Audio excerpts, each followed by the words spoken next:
నిష్కలంకమైన రక్తము, యేసు రక్తము, రక్తము, రక్తము, యేసు రక్తము, రక్తము, రక్తము, అమూల్యమైన రక్తము, నిష్కలంకమైన రక్తము, అమూల్యమైన రక్తము, నిష్కలంకమైన రక్తము, యేసు రక్తము, రక్తము, రక్తము, యేసు రక్తము, రక్తము, రక్తము, ప్రతి ఘోర పాపమును కడుగును మన యేసయ్యా రక్తము, ప్రతి ఘోర పాపమును కడుగును మన యేసయ్యా రక్తము.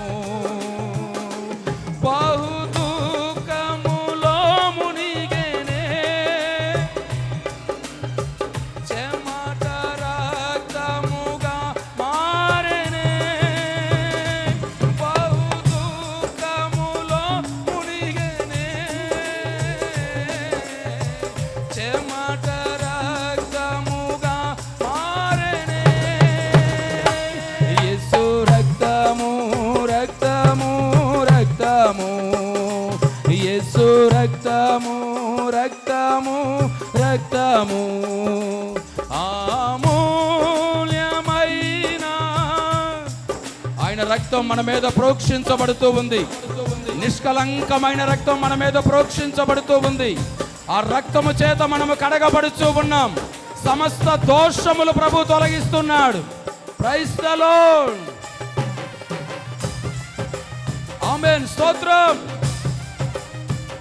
Praise the lord.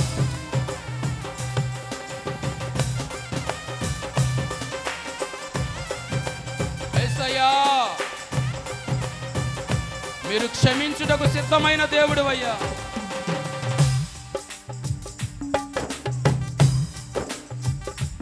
శుద్ధి చేయును మన యేసయ్యా రక్తము, మన సాక్షిని శుద్ధి చేయును మన యేసయ్యా రక్తము, మన శిక్షను తొలగించెను, సంహారమునే తప్పించెను, మన శిక్షను తొలగించెను, సంహారమునే తప్పించెను, యేసు రక్తము, రక్తము, రక్తము, గ్లోరీ, గ్లోరీ, రక్తము, అమూల్యమైన రక్తము, నిష్కలంకమైన రక్తము, అమూల్యమైన రక్తము, నిష్కలంకమైన రక్తము, యేసు రక్తము, రక్తము, రక్తము, యేసు రక్తము, రక్తము, రక్తము, యేసు రక్తము, రక్తము, రక్తము, మహాపరిశుద్ధ స్థలములో చేర్చును మన యేసయ్యా రక్తము, మహాపరిశుద్ధ స్థలములో చేర్చును మన యేసయ్యా రక్తము, మన ప్రధాన యాజకుడు మన కంటే ముందుగా వెళ్ళెను, మన ప్రధాన యాజకుడు మన కంటే ముందుగా వెళ్ళెను,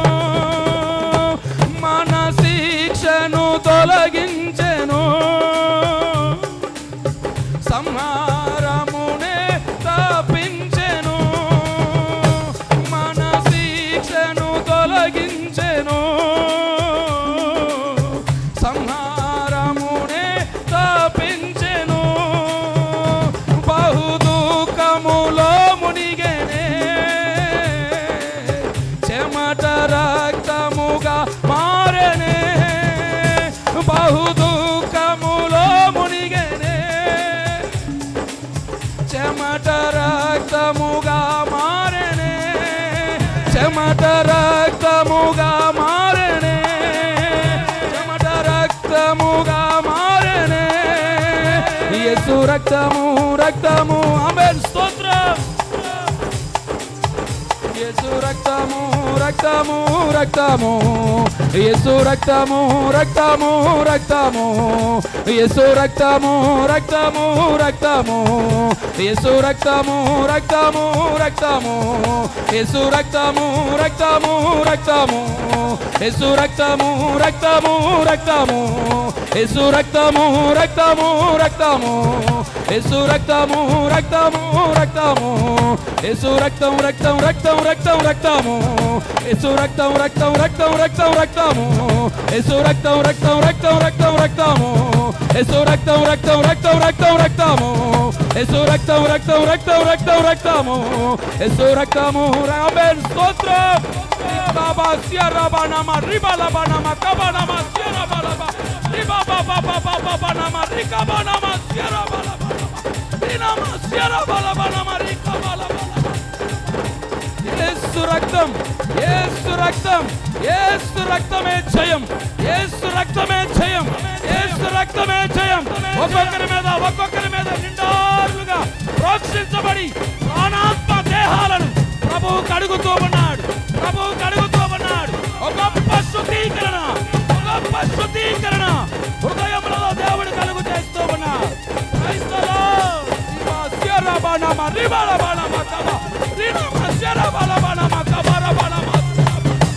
అదిగో అదిగో అదిగో పరిశుద్ధాత్మ దేవుడు ఒక్కొక్కరిని అభిషేకించి ఒప్పింపజేస్తూ ఉన్నాడు. ఆయన ప్రతి దోషాన్ని, ప్రతి పాపాన్ని, ప్రతి అపవిత్రతని ఒప్పింపజేస్తూ ఉన్నాడు. ఆయన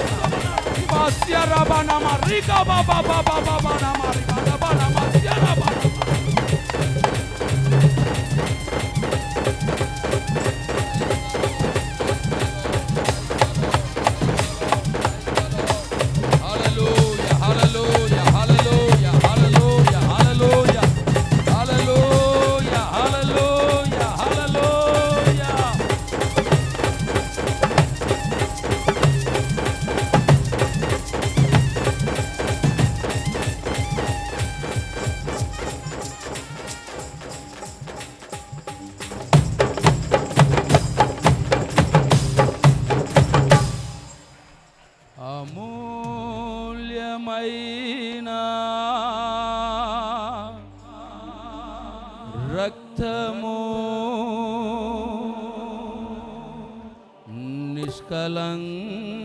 నిష్కలంకమైన రక్తము. Praise the lord. ఈ పగటి కాలం కీర్తనాకారుడు అన్నాడు కదా, నీవు మా దోషములన్నీ కనిపెట్టి చూచిన ఎడల ఎవ్వరూ నిలువగలవు నాయన, నీ ఎదుట ఎవ్వడు నిలువగలడు నాయన. అయినా ఆయన యందు మనము భయభక్తులు కలిగి ఉండేటట్లు ఆయన క్షమించుటకు సిద్ధమై ఉన్నాడు.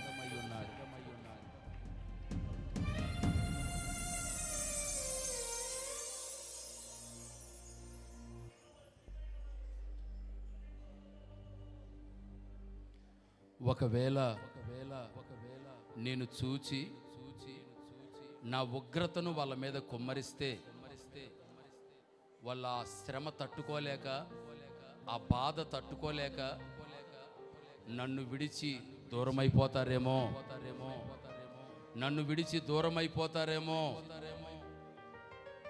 అని దీర్ఘ శాంతమును వహిస్తున్న దేవుడు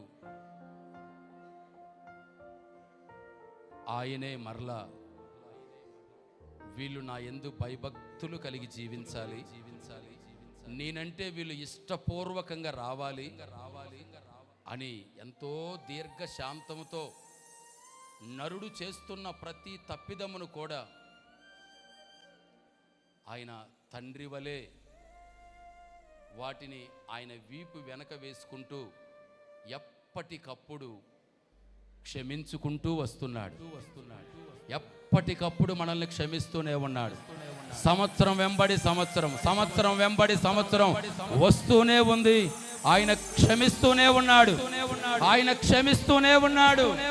ఆయన క్షమించుటకు సిద్ధమైన దేవుడు. Praise the lord. అలా క్షమించిన దేవుని మీద నువ్వు ఆశ పెట్టుకో. మరొకరి వైపు నువ్వు చూడమాకు. నిన్ను క్షమించిన దేవుని మీద నువ్వు ఆశ పెట్టుకో. అప్పుడు దేవుడు ఖచ్చితంగా నీకు కృపనిస్తాడు. ఆయన యొద్ద కృప ఉంది. ఆ కృప నీకు దొరుకునుగాక. ఆ కృప నీకు దొరుకునుగాక. నీకు కృప కలుగునుగాక. కృప కలుగునుగాక. కృప కలుగునుగాక. కృపతో దేవుడు నిన్ను నీ కుటుంబాన్ని నింపునుగాక. Praise the lord. మరొక్క మారు అయ్యా, నాకు కలిగిన ఈ పరిస్థితులన్నిటిలోనే నాకు విడుదల కలుగు చేయండి. నా అపవిత్రత యావత్తు మీరు తొలగించండి అని కన్నీరు మున్నీరుగా విలపించిన నీ జీవితంలో దేవుడు ఒక చక్కటి క్షమాపణ దయచేయబోతున్నాడు. దేవుడు ఒక చక్కటి క్షమాపణ దయచేయబోతున్నాడు. నువ్వు విశ్వసించు, నిన్ను దేవుడు క్షమించాడు. నీవు క్షమించబడ్డావు. ఇదిగో ఇప్పుడు నీకు కృప దొరుకుతుంది. ఇదిగో ఇప్పుడు నీవు కృపను పొందుకుంటూ ఉన్నావు. ఆ కృప చేత నీవు ఆశీర్వదించబడుతూ ఉన్నావు. కృప చేత నీవు రక్షింపబడుతున్నావు. కృప చేత మీరు బలవంతులవుతూ ఉన్నారు. ఒక నూతనమైన కృపతో నూతన సంవత్సరములో మీరు అడుగు పెట్టుదురుగాక. ప్రేమ స్వరూపి అయిన ప్రభువా, మీకు స్తోత్రం చెల్లిస్తున్నాం తండ్రి.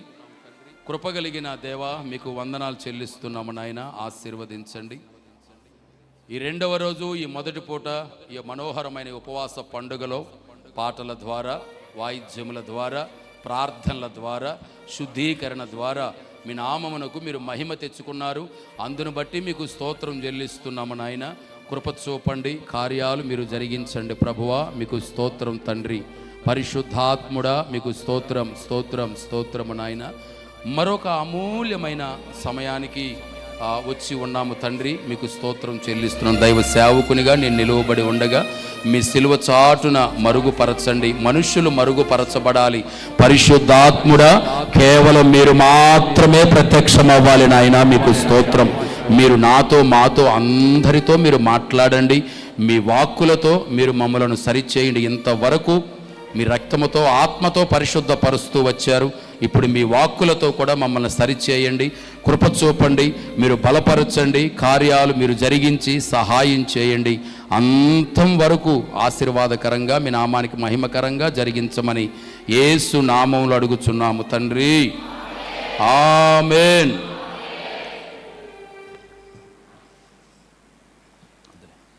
హల్లెలూయా, హల్లెలూయా.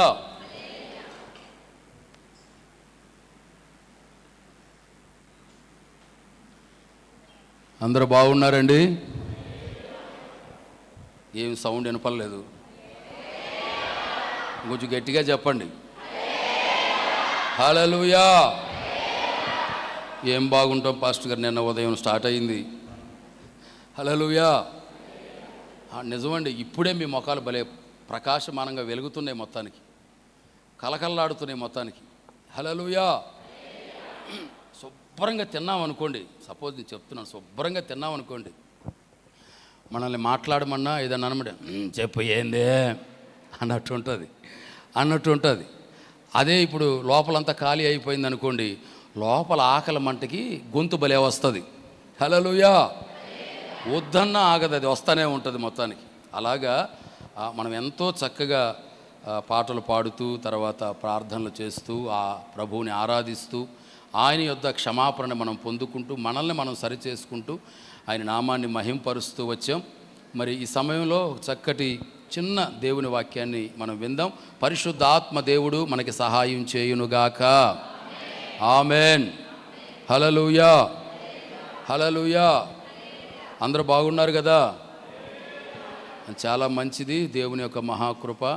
మరి దైవ సేవకులంగా మేము కూడా ఆశీర్వాదకరంగా ఆరోగ్యంగా ఆహ్లాదకరంగా ఆయన సన్నిధిలో ఈ పగటి కాలం మీ అందరి ఎదుట సజీవుల లెక్కలో ప్రభువు నిలుపుతూ వచ్చారు. అందుకు దేవుని నామానికి మహిమ కలుగునుగాక. ఆమేన్. ఈ సంవత్సరాంతపు ఈ మనోహరమైన ఉపవాస పండుగల రెండవ రోజు, ఈ మొదటి పూట, మరి ఈ పండుగకి వచ్చిన మీ అందరికీ ప్రభువైన యేసుక్రీస్తు నామములో నా హృదయపూర్వకమైన వందనాలు, ప్రభువుకు స్తోత్రాలు. హల్లెలూయా, హల్లెలూయా. మరి నిన్న ఉదయం, నిన్న రాత్రి కూడా దైవజనులు చాలా చక్కటి దేవుని వాక్కులు మనకి చక్కగా చెప్తూ వచ్చారు. ఆశీర్వాదకరమైన మాటలు, మనల్ని మనం సరిచేసుకోగలిగిన మాటలు అలాగా చెబుతూ జరిపిస్తూ వచ్చారు. హల్లెలూయా. ఈ పగటి కాలం కూడా ఇంతవరకు ఆశీర్వాదకరంగా ప్రభు జరిగిస్తూ వచ్చారు. నేను కూడా ఏమంటే ఒక చక్కటి ఒక చిన్న దేవుని వాక్యాన్ని, పెద్ద వాక్యం ఏమి కాదండి, పెద్ద మర్మం కూడా కాదు అది. హల్లెలూయా. పెద్ద మర్మం, పెద్ద వాక్యం ఏమి కూడా కాదు, చాలా సింపుల్గా వాక్యాన్ని నేను మీకు చెప్తాను. మీరు అందరూ కూడా చాలా శ్రద్ధగా ఆలకించండి. వాక్యం చెప్పేటప్పుడు మనం ఇంత ఉపవాసం ఉండి, ఇంత ప్రయాసపడి, ఇంతగా దేవుని సన్నిధికి వచ్చి ప్రార్థన చేసుకుని ఇంతగా మనం ఉన్నది దేనికి అని అంటే, ఇదిగో ఇప్పుడు దైవ సేవకుల నోట ఆయన ఉండి పలికించే దేవుని వాక్కు కోసం. హల్లెలూయా. ఏమంటే ఈ దేవుని వాక్కు ఏం చేస్తుంది? అది మన హృదయంలోకి వస్తుంది, మన చెవుల్లోకి వెళ్తుంది, మన హృదయంలోకి వస్తుంది, మన కీళ్ళను సైతం కూడా విభజించినంత మటుకు అది దూరుతుంది.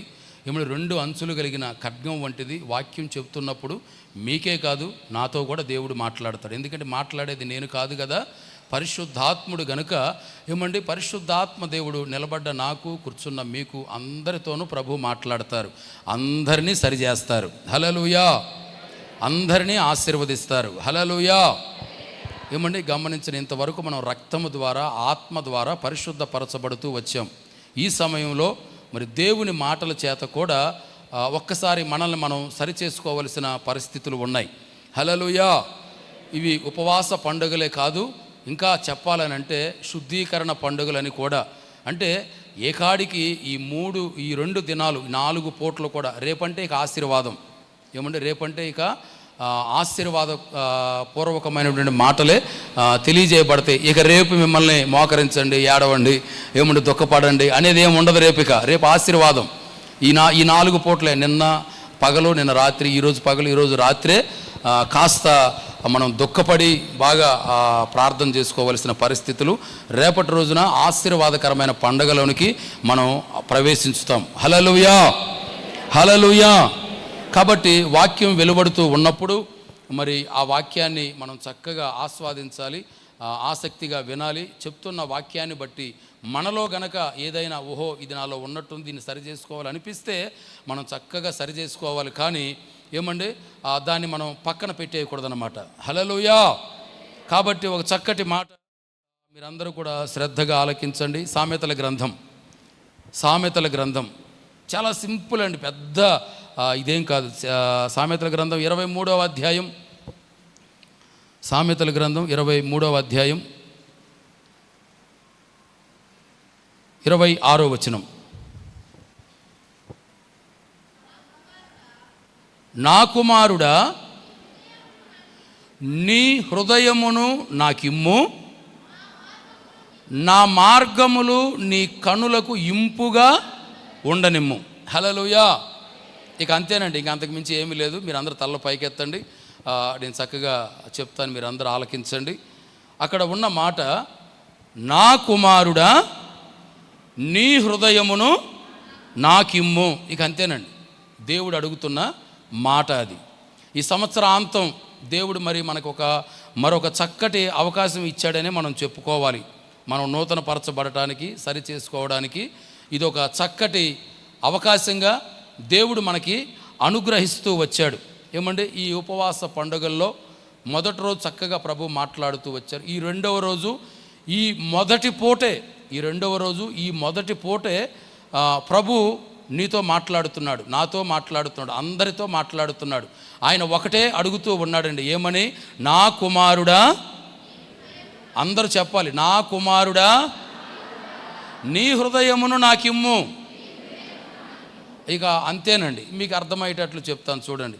మనలో ఎవరికైనా బాగోలేదనుకోండి, మనలో ఎవరైనా అనారోగ్యంతో ఉన్నాం, జ్వరంతో ఉన్నాం, లేదా ఏదైనా శ్రమతో ఉన్నాం, అటువంటి పరిస్థితుల్లో మనం ఏం చేస్తాము? ఎవరికైనా బాగోలేదని తెలిసినప్పుడు అలా బజారుకి వెళ్ళి 2 ఫ్రూట్స్ కొనుక్కొని కవర్లో పెట్టుకొని అక్కడ దాకా వెళ్ళి బాగోలేని వాళ్ళని పలకరించి ఆ ఫ్రూట్స్ ఇచ్చి చక్కగా కొన్ని మాటలు చెప్పి మనం వచ్చేస్తాం.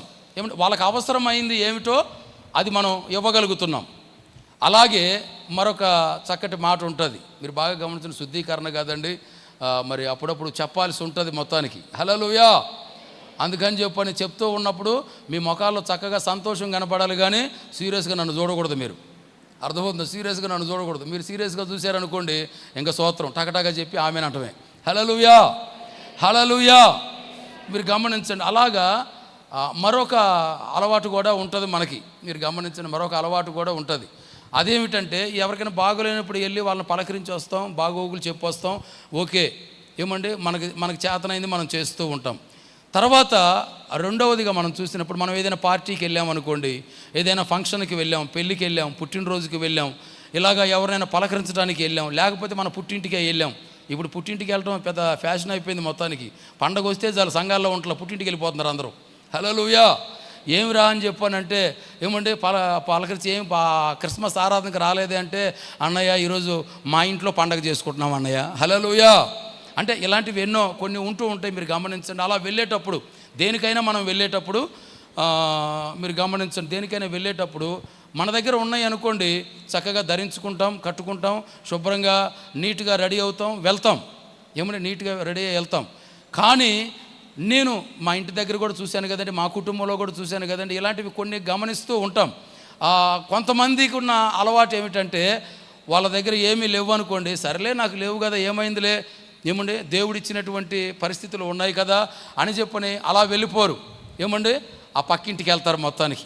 ఏమండి ఆ పక్కింటికి వెళ్ళి, నేను కట్టినవి అన్నీ పాతబడిపోయినాయి, నీ దగ్గర కొత్తది ఒకటి ఉంటే ఇవ్వవా అంటారు మొత్తానికి. నీ దగ్గర కొత్తది ఒకటి ఉంటే ఇవ్వవా అని చెప్పని అంటారు. శుభ్రంగా తీసుకుంటారు. ఏమంటే అంతటితో అయిపోయిద్దా అంటే, సరేలే వెళ్ళేదేమో నలుగురిలోకి వెళ్తున్నాను, మరి బోసిగా ఉంటే ఎట్ట, నీ మెల్ల ఉన్న తాడు నాకు ఇవ్వవా అంటారు మొత్తానికి. ఏమంటే నీ చెవులు కొనే నాకు ఇవ్వవా అంటారు మొత్తానికి. ఇలాగా అన్నీ ధరించుకొని శుభ్రంగా నీట్గా క్లీన్గా రెడీ అయిపోయి వెళ్తారు. మధ్యలో దొంగలు కొట్టేస్తే పరిస్థితి ఏంటో అర్థం కాల.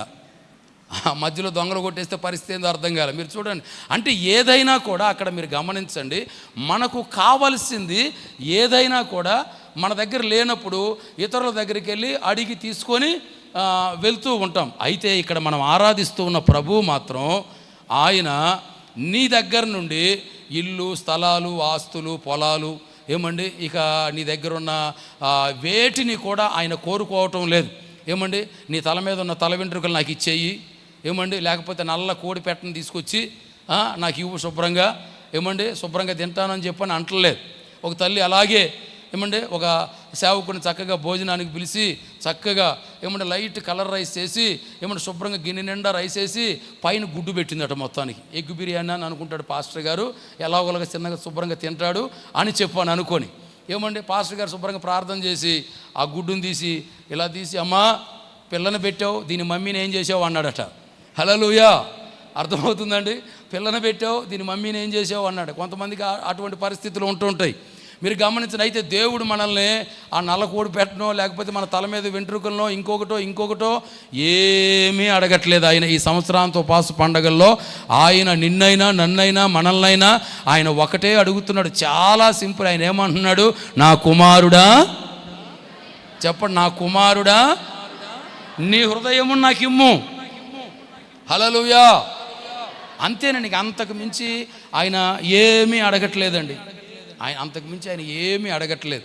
అంటే ఇప్పుడు నాకు అనిపించింది, ఏమండి చూడు, నాకు అనిపించింది, మరి కళ్ళు ఉన్నాయి, చెవులు ఉన్నాయి, కాళ్ళు ఉన్నాయి, చేతులు ఉన్నాయి, ఇవన్నీ ఉన్నాయి, ఏమీ అడగకుండా దేవుడు హృదయాన్ని మాత్రమే అడుగుతున్నాడు. ఏమంటే ఏమి అడగట్లేక, ఏమంటే మన అవయవాలు ఎన్నో ఉన్నాయి, కానీ దేవుడు ఒక హృదయాన్ని మాత్రమే అడుగుతున్నాడు. హల్లెలూయా. ఏమంటే అంటే నాకు అనిపించింది, దేవుడు హృదయాన్ని మాత్రమే నాకు ఇమ్ము అని చెప్పని అడుగుతున్నాడు అని అంటే, చాలామంది పరిస్థితులను మనం గమనించినప్పుడు వారి హృదయం వాళ్ళ దగ్గరే ఉంటుంది, కానీ అది దేవునికి ఇవ్వట్లేదు అని. ఏమండి వాళ్ళ హృదయం వాళ్ళ దగ్గరే పెట్టుకుంటున్నారు, కానీ దేవునికి ఇవ్వట్లేదు అని చెప్పని మీరు బాగా గమనించండి.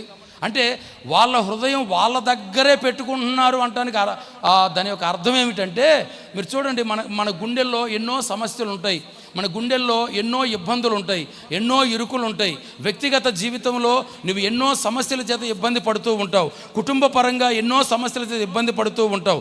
అయితే మీరు గమనించండి, కొంతమంది ఎలా ఉంటారు అని చెప్పానంటే, గుండెల్లో ఆ సమస్యలన్నీ కూడా అలాగే పెట్టేసుకొని తన వ్యక్తిగతంగానైనా కుటుంబ పరంగానైనా సమాజ పరంగానైనా కూడా వాటన్నిటినీ ఆ గుండెల్లో అలాగే పెట్టేసుకొని బయటికి చెప్పుకోలేక ఇక దేవుని సన్నిధికి వచ్చి అక్కడ మొరపెట్టలేక ఏదో ఒక వాత వేయబడిన మనస్సాక్షి మాదిరిగా కఠిన హృదయం కలిగినటువంటి వాళ్ళైపోయి ఆ గుండెల్లో పెట్టుకొని వాళ్ళకు వాళ్ళే కృంగిపోతారు, కానీ వాళ్ళకు వాళ్ళే కృషించిపోతున్నారు, కానీ వాళ్ళకు వాళ్ళే నలిగిపోతూ ఉన్నారు. కానీ ఆ హృదయాన్ని దేవునికి మాత్రం ఇవ్వట్లేదు, ఆ హృదయాన్ని దేవునికి మాత్రం ఇవ్వట్లేదు. హల్లెలూయా. దేవుడు అడిగినప్పుడు నా కుమారుడా నీ హృదయాన్ని నాకు ఇమ్ము అని చెప్పని అంతగా అడుగుతుంటే దేవునికి ఇవ్వట్లేదు. కానీ మరికొంతమంది పరిస్థితిని గనక ఆలోచించగలిగితే వాళ్ళు మాట్లాడే మాటలు ఎలా ఉంటాయంటే, ఇప్పుడు నేను చెప్తే మీకు అర్థమైపోతుంది. వాళ్ళు మాట్లాడే మాటలు ఎలా ఉంటాయంటే, ఇదిగో అందరూ ఎవరు ఏమి అనుకున్నా నా గుండెల నిండా నువ్వే. ఎవరంట? నా గుండెల నిండా నువ్వే. ఇది యవనస్తులు మాట్లాడే మాటలు. మీరు గమనించే లోకపరంగా ఈ ప్రేమలు దోమలు అని చెప్పని మాట్లాడుకునే వాళ్ళ మాటలు ఈ విధంగా ఉంటాయి. మీరు గమనించిన గుండెల నిండా నువ్వే ఉన్నావు, హృదయం అంతా నువ్వే నిండిపోయావు అని చెప్పని ఇటు పక్క ఫోన్ మాట్లాడుతుంటారు, ఈ పక్కనోడితో ఇంకొక వ్యవహారం చేస్తుంటారు. హల్లెలూయా. ఎన్ని చూడట్లేదు చెప్పండి, లోకంలో మనం ఎన్నో గమనిస్తూ ఉన్నాం. కానీ ఇక్కడ దేవుడు అంటాడు, నీ హృదయాన్ని నాకిమ్ము. హల్లెలూయా, హల్లెలూయా. మీరు బాగా గమనించండి, మన హృదయం మన దగ్గరే ఉండిపోతుందండి, దేవుని దగ్గరికి వెళ్ళట్లేదు. ఎన్ని ఉన్నా మనలోనే దాచేసుకొని ఏమీ బయటికి చెప్పుకోలేక మన గుండెల్లో మనమే నలిగిపోయే పరిస్థితులు ఉన్నాయి. అయితే ప్రభు అంటాడు, నువ్వు నలిగిపోవాల్సిన అవసరం లేదు, నువ్వు ఇబ్బంది పడాల్సిన అవసరం లేదు, నువ్వు శ్రమల పాలు అవ్వాల్సిన అవసరం లేదు. నేను అడిగేది నీ హృదయాన్నే కదా. నీ హృదయం నాకు ఇచ్చేసావనుకో నలిగిన నీ హృదయాన్ని నేను సంతోషపరుస్తాను. హల్లెలూయా, హల్లెలూయా. విరిగిన నీ హృదయాన్ని నేను ఆనందపరుస్తాను. నీ హృదయంలో దీవెన నేను అనుగ్రహిస్తాను. నీ హృదయంలో ఒక ఉజ్జీవాన్ని నేను కలుగు చేస్తాను. నీ హృదయంలో ఒక ఉత్సాహాన్ని నేను కలుగు చేస్తాను. హల్లెలూయా, హల్లెలూయా. చూడండి, ఆ మాట గమనిస్తే మొట్టమొదటిది కీర్తనల గ్రంథం 44వ కీర్తన 21వ చరణంలో మీరు బాగా గమనించండి. 44వ కీర్తన 21వ చరణంలో ఉన్న మాట, హృదయ రహస్యములు ఎరిగిన దేవుడు ఆ సంగతి పరిశోధింపక మానున. రాజుల మొదటి గ్రంథంలో 8వ అధ్యాయం 39వ వచనంలో కూడా చూడండి ఒక మాట. రాజుల మొదటి గ్రంథం 8వ అధ్యాయం 39వ వచనంలో కూడా, ప్రతి మనిషి యొక్క హృదయము నీవెరుగుదువు. హల్లెలూయా. ఇక్కడ ఆ రెండు మాటలు మనం చూస్తే, హృదయ రహస్యములను ఆయన ఎరిగి ఉన్నాడు. హృదయ రహస్యములను ఆయన ఎరిగి ఉన్నాడు. ఎంతమంది అని మనం గమనిస్తే ప్రతి మనిషి హృదయం ఆయన ఎరిగి ఉన్నాడట. హల్లెలూయా. ప్రతి మనిషి హృదయం ఆయన ఎరిగి ఉన్నాడు. ఇక్కడ మనం ఇంతమంది ఉన్నాం, ఇంతమంది నా దగ్గర మొదలుకొని చివరి గేటు వరకు కూడా అందరి హృదయాలు దేవుడు ఎరిగి ఉన్నాడు. అంతేకాదట, మన హృదయ రహస్యములు ఆయన ఎరిగి ఉన్నాడు. హల్లెలూయా. మనల్ని సృజించిన దేవుడు ఆయన, మనల్ని కలుగు చేసిన దేవుడు ఆయన. ఆయనకు మరుగైంది ఏముంటుందండి? ఇందాక మనం చెప్పుకున్నట్లుగా, నా హృదయంలో మనుషులముగా మీకు తెలియదు, మీ హృదయంలో ఏముందో నాకు తెలియదు. మన అంతర్భాగములన్నిటిని చూస్తున్న దేవుడు సమస్తం ఎరిగి ఉన్నాడు. ఆయనకి మరుగైంది ఏదీ లేదు. ఇంకా పైగా చక్కటి మాట మన హృదయములో ఆ ఊహలు, ఆ తలంపులు, ఆ తలంపులు పుట్టక మునిపే దేవుడికి తెలిసిపోతున్నాయంట. ఎంత ఆశ్చర్యమో చూడండి. అసలు తలంపు పుట్టక మునిపే దేవుడికి తెలిసిపోతుంది. అంటే ఇప్పుడు దేవుడు ఏం ఆలోచిస్తూ ఉన్నాడు? వీడు ఇది తలంచబోతున్నాడు అని ఆయన ముందే కనిపెట్టేస్తున్నాడు. హల్లెలూయా. మనమైనా కొంచెం ఆలోచించాలి, ఏదైనా తలంచడానికి కాసేపు ఆలోచించాలి. కానీ దేవుడట మనం తలంచే తలంపు మనం తలంచక మునిపే వెంటనే ఆయన కనిపెట్టేస్తున్నాడు. ఓహో, వీడు ఇది తలంచబోతున్నాడు, వీడు ఇది ఆలోచించబోతున్నాడు, మొత్తానికి వీడు ఈ ప్రయాణంలో వెళ్ళబోతూ ఉన్నాడు, ఈ మార్గంలో వీడు వెళ్ళబోతున్నాడు అని చెప్పని మన హృదయ రహస్యములన్నిటినీ కూడా చక్కగా ఎరిగి ఉన్నటువంటి దేవుడు. ఏమండి ఈ హృదయం ఎలాంటిది అని అంటే, చూడండి ఈ హృదయం ఎలాంటిది అని అంటే, హృదయం చాలా మోసకరమైంది, ఘోరమైన వ్యాధి కలిగింది, చాలా మోసకరమైంది. మనల్ని ఎవ్వరూ మోసం చేయాల్సిన అవసరం లేదండి, మనల్ని ఎవ్వరూ మోసం చేయాల్సిన అవసరం లేదు, మనల్ని ఎవరూ దగా చేయాల్సిన అవసరం లేదు. ఏమండి మన హృదయమే మనల్ని ఎప్పుడు మోసం చేస్తుంది? నీ హృదయం నీ దగ్గరే పెట్టుకుంటే, నీ హృదయం నీ దగ్గరే పెట్టుకొని, నీ హృదయంలో ఉన్న ఆలోచనలని నీ హృదయంలోనే పెట్టుకొని, అవి బయటికి వెళ్ళపొంగక, అవి దేవుని దగ్గర చెప్పుకోక, నీ హృదయాన్ని దేవునికి ఇవ్వకుండా నీ దగ్గరే పెట్టేసుకుంటే, ఆ హృదయం ఏం చేస్తుంది? నేను చెప్పినట్లుగా నువ్వు నడువు అంటది, నేను చెప్పినట్లుగా నువ్వు మాట్లాడు అని అంటది, నేను చెప్పినట్లుగా నువ్వు ప్రవర్తించు అని అంటది. అందుకనే మరొక చక్కటి మాట ఉంటుంది, హృదయము నిండి ఉండు దానితో మనందరూ తెలిసిన వాక్యాలండి, పెద్ద చెప్పిన సింపుల్గానే ఉంటుందని. హృదయము నిండి ఉండు దానితో నోరు మాట్లాడుతుంది. నీ హృదయంలో ఏది నిండి ఉంటే అదే నోరు మాట్లాడుతుంది. ఇక్కడ ఏది మనం ఆలోచిస్తే ఇక్కడ అది బయటకు వస్తుంది మొత్తానికి. హల్లెలూయా, హల్లెలూయా. హృదయంలో దేవుని ఆలోచనలు కనుక ఉన్నాయి అనుకోండి, నీ నోరు తెరిస్తే దేవుని మాటలే వస్తాయి. మీరు గమనించండి, హృదయం నిండా దేవుని ఆలోచనలు నింపబడితే నీ నోరు తెరిస్తే దేవుని మాటలే వస్తాయి. అదే నీ హృదయంలో ఒక ఈర్ష్యపూరితమైన, ఒక ద్వేషపూరితమైన మాటలు కనుక ఉన్నాయి అనుకోండి, స్వరం ఎత్తితే నీకు అటువంటి మాటలే వస్తాయి. నీవు అటువంటి మాటలతోనే మాట్లాడతావు. ఎవరి దగ్గరకు నుంచున్నా కూర్చున్నా ఆ మాటలే నీ నోటికి వస్తూ ఉంటాయి. అలాగే నీ హృదయంలో సినిమా పాటలు ఉన్నాయి అనుకోండి, నోటికి ఏమొస్తాయి? లోపల సినిమా పాట పెట్టుకుని బయటికి నా స్తుతి పాత్రుడా నా యేసయ్య అంటామా? ఏమండి అనలేం కదా. హృదయంలో ఏది ఉంటే అదే బయటకు వస్తుంది. అందుకనే ఇప్పుడు ప్రభు ఏమన్నంటే, హృదయం మోసకరమైందిరా ప్రభు, హృదయం నిన్ను మోసం చేస్తుంది, నువ్వు హృదయం చెప్పినట్టు నువ్వు నడిచావనుకో అది నిన్ను ఎటో ఒకటి తీసుకొని వెళ్తుంది, ఏదో ఒక లోయలోనో ఏదో ఒక గుంటలోనో నిన్ను పడేస్తుంది, మరలా తిరిగి లేవలేకుండా చేస్తుంది నిన్ను. హృదయం చాలా మోసకరమైంది. అందుకనే నా కుమారుడా, మీరు పూర్తి చేయండి, నా కుమారుడా అది నీ హృదయమును నాకిమ్ము. ఆయనకి ఇచ్చేసామనుకోండి, ఆ మోసపూరితమైన పరిస్థితులు ఏమీ మనలో ఉండవు, అధగాపూరితమైన పరిస్థితులు ఏమీ మనలో ఉండవు, ఆ ద్వేషపూరితమైన పరిస్థితులు ఏమీ మనలో ఉండవు, ఆ పాపపూరితమైన పరిస్థితులు ఏమీ కూడా మనలో ఉండవు. హల్లెలూయా. అందుకే ఆయన అంటాడు, నేను హృదయ రహస్యములన్నిటినీ ఎరిగిన దేవుడను. నీవు నిల్చున్నా, కూర్చున్నా, నడుస్తున్నా, చూస్తున్నా, మాట్లాడుతున్నా, తింటున్నా, పడుకున్నా, పని చేస్తున్నా, ఏం చేస్తున్నా అన్నిటినీ గమనిస్తున్న దేవుడు. మనకి తలంపు రాకమునిపే ఆ తలంపు ఏమిటో కూడా ఆయనే చెబుతూ ఉన్న దేవుడు, మనం ఆరాధిస్తున్న దేవుడు. హల్లెలూయా, హల్లెలూయా. మరి చూడండి, కాబట్టి ఆ మోసపూరితమైన హృదయం పరిశుద్ధపరచబడేటట్లుగా మనం ఆయన చేతికి అప్పగించేయాలట మన హృదయాన్ని.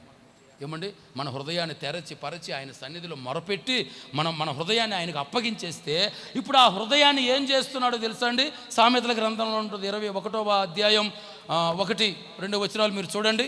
ఆ హృదయాన్ని ఆయన ఏం చేస్తున్నాడో చూడండి. యెహోవా చేతిలో రాజు హృదయము నీటి కాలువల వలె ఉన్నది, ఆయన తన చిత్త వృత్తి చొప్పున దానిని త్రిప్పును. హల్లెలూయా, హల్లెలూయా. ఏమన్నా ఆ మాట మీరు చక్కగా గమనించండి. యెహోవా చేతిలో రాజు హృదయము నీటి కాలువల వలె ఉన్నది, ఆయన దానిని తన చిత్త వృత్తి చొప్పున త్రిప్పును అని చెప్పని. అంటే ఇప్పుడు హృదయము ఆయన చేతిలో నీటి కాలువల వలె ఉన్నది అని చెప్పని. ఇప్పుడు ఈ నీళ్లు తిన్నగా వెళ్ళాలి, ఈ నీళ్లు ఏ అడ్డు లేకుండా తన గమ్యానికి చక్కగా చేరుకోవాలి అని చెప్పనంటే, ఇప్పుడు ఆయన చేతికి మనం అప్పగించామనుకోండి మన హృదయాన్ని, ఆయన ఏం చేస్తున్నాడు? తన చిత్త వృత్తి చొప్పున దాన్ని త్రిప్పుతున్నాడు. అవి ఎలా ప్రవహించాలి, అవి ఎలా వెళ్ళాలి, ఆ హృదయంలో నుండి ఆ జీవధారలు ఎలా ప్రవహించాలి అనేది ఆయన చక్కగా చేస్తాడు. మనందరికీ తెలిసిన విషయాలే, మీరు గమనించండి. అన్ని కోతలు అయిపోయినాయి, శుభ్రంగా పంటలు కోసేస్తూ ఉన్నారు. మరి కోసిన తర్వాత మరలా తిరిగి మరలా నాట్లు వేస్తూ ఉన్నారు. ఏమంటే మరొక కారు, మేము ఎండకారు వేస్తూ ఉన్నారు మొత్తానికి. అయితే మీరు గమనించండి, ఇప్పుడు ఈ సీజన్ అయిపోయింది అనుకోండి, ఈ సీజన్ అయిపోయింది అనుకో, ఆ తర్వాత జనవరి దాటిని కానించి ఫిబ్రవరి దాటిని కానించి ఇక ఎండలు ప్రారంభం అవుతాయి. ఇక ఈ ఎండాకాలంలో ఏమవుతుంది, నీళ్ళన్నీ కట్టేస్తారు. ఏమంటే ఇక పంట పొలాలకు కానీ దేనికి కానీ నీళ్లు ఇవ్వరు. అక్కడ డ్యాముల్లో నీళ్ళు తగ్గిపోతాయనేమో ప్రభుత్వం ఇవ్వదు మొత్తానికి. అయితే నీళ్ళన్నీ తగ్గిపోతాయి. ఈ నీళ్లు నదుల్లో నుంచి కాలువల్లోకి వచ్చే నీరన్నీ కూడా తగ్గిపోయినప్పుడు ఏమవుతాయి, ఈ కాలువలన్నీ ఏమైపోతాయి, శుభ్రంగా ఎండిపోతాయి. ఏంటి మన పంట కాలువలే కానీ కేసీ కెనాలే కానీ ఏదైనా కానీ మొత్తం శుభ్రంగా ఎండిపోతాయి. ఎండిపోయిన తర్వాత ఈ 2-3 నెలలు వేసవి కాలంలో ఈ గాలి దుమారానికి చెత్త చెదారం రాళ్ళు రప్పలు అన్నీ కూడా ఈ కాలువల నిండా చేరిపోతాయి. ఈ చేరిపోయిన తర్వాత మరలా ఇక నీళ్లు వదలాలి కాలువలకి అన్నప్పుడు ఒకేసారి ఇక గేట్లు ఎత్తేసి నీళ్లు వదిలేశారనుకోండి, ఈ నీళ్లు తిన్నగా పోతాయా, తిన్నగా పోవు. ఈ రాళ్ళు రప్పలకి చెత్త చెదరానికి అడ్డుపడి ఈ నీళ్లు పొంగి ఎటు పడితే అటు పోతాయి మొత్తానికి. ఏమండి, ఎటు పడితే అటు పోతాయి మొత్తానికి. చాలా సంవత్సరాల క్రితం ఆ మూసీ నది పొంగి హైదరాబాద్ అంతా మునిగిపోయింది మొత్తానికి.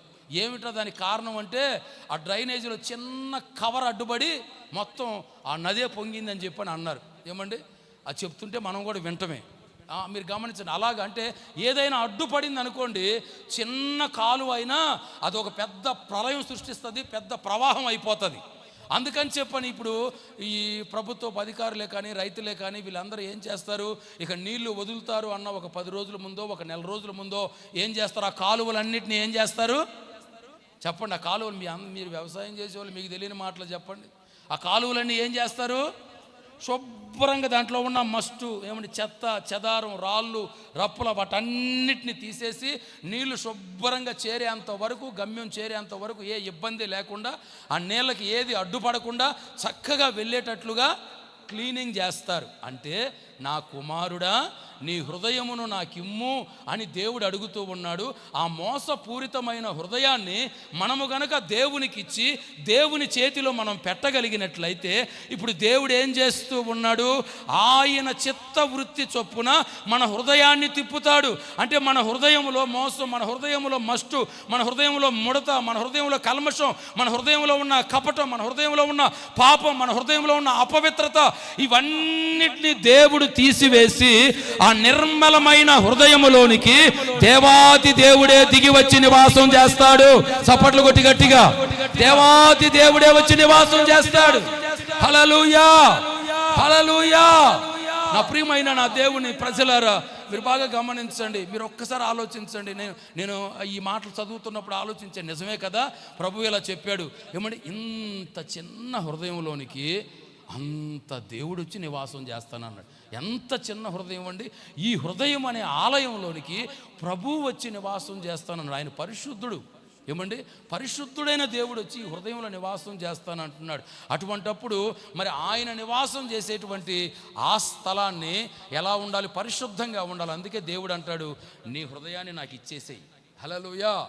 నీ హృదయాన్ని నాకు ఇచ్చేస్తే నా చిత్తవృత్తి చొప్పున ఆ హృదయాన్ని నేను తిప్పుతాను. నువ్వు ఎలా నడవాలో, నువ్వు ఎలా మాట్లాడాలో, నువ్వు ఎలా ప్రవర్తించాలో, నువ్వు ఎలా చూడాలో, ఏమండి నువ్వు ఎలా నడిపింపబడాలో ఇవన్నీ నేను చేస్తాను. అయితే మెట్టుకు నీ దగ్గర నుండి నాకు ఏమీ వద్దు, కానీ నీ హృదయం మాత్రం నాకు కావాలి. హల్లెలూయా, హల్లెలూయా. నా ప్రియమైన నా దేవుని ప్రజలారా, మీరందరూ కూడా చక్కగా గమనించినట్లయితే మీరు చూడండి, ఆ హృదయాన్ని దేవునికి మనం ఇచ్చే వారమై ఉండాలి. ఆయన చిత్త వృత్తి చొప్పున ఆయన మనల్ని త్రిప్పుతాడు. చక్కగా పరిశుద్ధమైన మార్గంలో ఆయన చక్కగా నడిపిస్తాడు. అయితే మీరు చూడండి, ఇప్పుడు ఆయన ఎంతటి ఆశీర్వాదకరంగా నడిపిస్తాడు అని మనం చూడగలిగితే, మన హృదయాన్ని ఆయనకి అప్పగించేసామనుకోండి, ఆ హృదయంలో ఉన్న సమస్తం తీసివేస్తాడు. మీకు అర్థం అవడానికి ఒక చిన్న మాట చెప్తాను చూడండి. నేను షార్ట్లో రీల్స్లో అండి, యూట్యూబ్ రీల్స్లో ఉంటాయి కదా, ఎప్పుడన్నా పొరపాటున వాళ్ళకి అలా చూస్తా ఉన్నప్పుడు నాకు ఒకటి కనబడింది. హల్లెలూయా. చాలా చక్కటి భలే ఇదిగా కనబడింది. మొత్తానికి ఒక పేషెంట్ ఉన్నాడు. ఏమంటే బాగా పాపంతో నిండిపోయి లోకంతో నిండిపోయిన పేషెంట్ ఉన్నాడు. మొత్తానికి అతను తీసుకొచ్చారు. యేసుప్రభు పరమ డాక్టర్గా అక్కడ నిలబడ్డాడు. టేబుల్ మీద పడుకోబెట్టారు. మొత్తానికి యేసుప్రభు అక్కడ ఉన్న కత్తి తీసుకొని అతని తలని అలా కోసాడండి. అతని తలని అలా కోసి దాంట్లో ఉన్న బ్రాందీని తీసేసాడు, దాంట్లో ఉన్న సిగరెట్ ప్యాకెట్ని తీసేసాడు, దాంట్లో ఉన్న సినిమాలను తీసేసాడు, దాంట్లో ఉన్న సెల్ ఫోన్ని తీసేసాడు, దాంట్లో ఉన్న ఆడవాళ్ళని తీసేసాడు, దాంట్లో ఉన్న ఇక సమస్త విరోధకరమైనవన్నీ కూడా తీసేసి చక్కగా ఈ బైబిల్ని ఆయన తలలో పెట్టేసేసి కుట్టేసేసాడు మొత్తానికి. హల్లెలూయా. ఈ బైబిల్ని ఆ తలలో పెట్టేసి కుట్టేసేసాడు. తర్వాత ఇక ఆపరేషన్ అంతా అయిపోయిన తర్వాత అతను లేచి చూసినప్పుడు అతని ముఖం ఎలా ఉన్నది అని చెప్పానంటే, ఇక అతని మైండ్ అంతా, అతని హృదయం అంతా, అతని మైండ్ అంతా ఏమి నిండిపోయింది చెప్పండి? ఇప్పుడు ఏమి నిండిపోయింది? పరిశుద్ధ గ్రంథం నిండిపోయింది, దేవుని వాక్యం నిండిపోయింది. అంటే వాక్యము అనగా ఆది యందు వాక్యం ఉండెను, ఆ వాక్యము దేవుడై ఉండెను. హల్లెలూయా. చూడండి, ఇప్పుడు ఆయనే నిండిపోయాడు.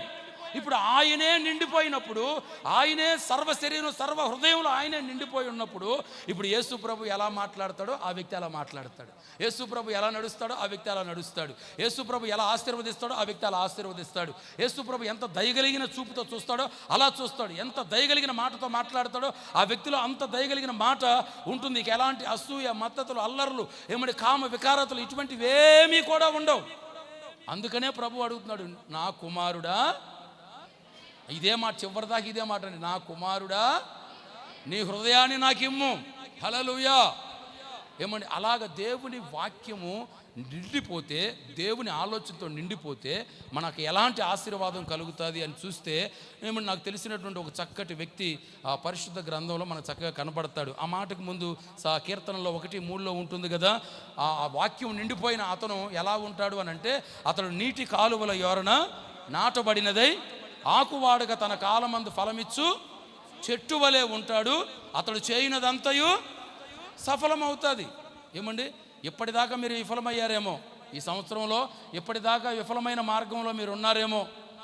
ఉద్యోగంలో విఫలమై, చదువుల్లో విఫలమై, వివాహాల్లో విఫలమై, సంతానంలో విఫలమై, పిల్లల విషయాల్లో విఫలమై, ఇలాగ ఎన్నో కార్యాల్లో మీరు విఫలమై ఉన్నారేమో ఈ సంవత్సరంలో. అయితే ఖచ్చితంగా ఆ దేవుని వాక్యాన్ని నీ హృదయంలోనికి ఆహ్వానించి నీ హృదయంలో నివాసం చేయగలిగినట్లయితే ఖచ్చితంగా రానున్న సంవత్సరం మీలో ప్రతి ఒక్కరూ చేసేదంతా దేవుడు సఫలం చేయునుగాక. ఆమేన్. ఇక విఫలం లేదండి, అంతా సఫలమే. హల్లెలూయా. దేవుడు ఆ విధంగా మిమ్మల్ని నడిపించునుగాక.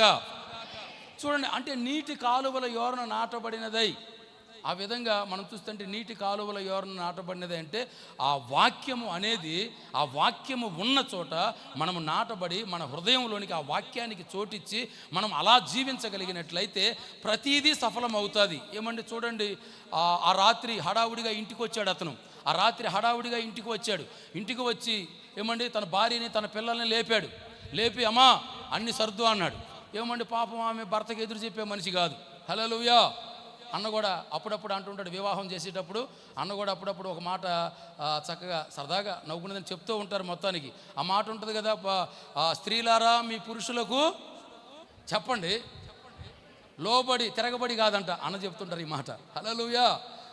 లోబడి తిరగబడి కాదన్నట్లుగా మీరు గమనించిన పాపం ఆమె కూడా ఏం తిరగబడే మనిషి కాదు. చెప్పగానే చక్కగా అన్నీ సరిదేసింది, పిల్లల్ని తీసుకుంది, అంతా తీసుకున్న తర్వాత సరిలేండి అన్నీ సరిదేని పిల్లల్ని తీసుకుని, ఆయన ఇప్పుడు ఎక్కడికి వెళ్తున్నాం మనం ఏమిటి అని చెప్పానంటే, ఇవన్నీ కాదులే ఇక నువ్వు బయలుదేరా అన్నాడట. ఈలోపు ఆకాశం నుండి ఒక స్వరం వినపడింది. హల్లెలూయా.